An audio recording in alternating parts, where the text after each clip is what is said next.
Hello, it's Steve Jamieson here, Managing Broker of RE/MAX Crest Realty Westside with your frequently asked questions. Today's question comes from one of the agents at our RE/MAX Crest Westside office on McDonald and 16th, and their question is, I'm not comfortable using the exclusive buyer agency contract, but I'm tired of dealing with discount brokerages. Can I just not show these properties to my client? No, you have to show them. There's a couple of things involved here. One is that your agency duty actually requires you to show all suitable properties to your buyers. So if you know that your buyer is looking for a one-bedroom in kits with a mountain view, and the only one-bedroom in kits with a mountain view that's come up on the market recently is one that's with a discount brokerage offering to pay you $500, you have to show that property. You have to make your buyer aware of that property and show it to them. So you can't do that. Now, if you don't want to use the exclusive buyer agency contract, I guess that's fair enough. I know a lot of people aren't comfortable with it. I would personally recommend that you get comfortable with it because it is going to guarantee that you get paid in a situation like this, and it also prevents you from being in that awkward position of having to decide whether or not you're going to show this property or mention this property to your client. Again, you have to do that, and I hope that is what you are doing. And then if they do want to write an offer on that, you can perhaps put a clause in the contract asking for more money. I've done a video on how you can do that, and through your office reception there's forms that you can take a look at that will explain the whole process.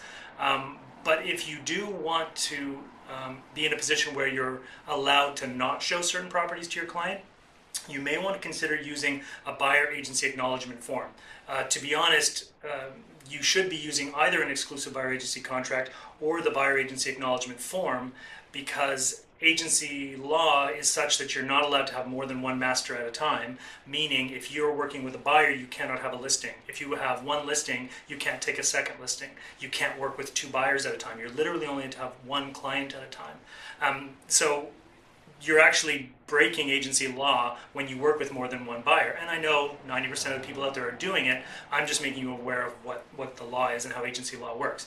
The nice thing with the buyer agency acknowledgement form is it has the language in it, just like a listing contract has it in it, stating that it is not a breach of my agency duty to work with more than one buyer, and it's not a breach of my agency duty to you to work with sellers as well as yourself and other buyers.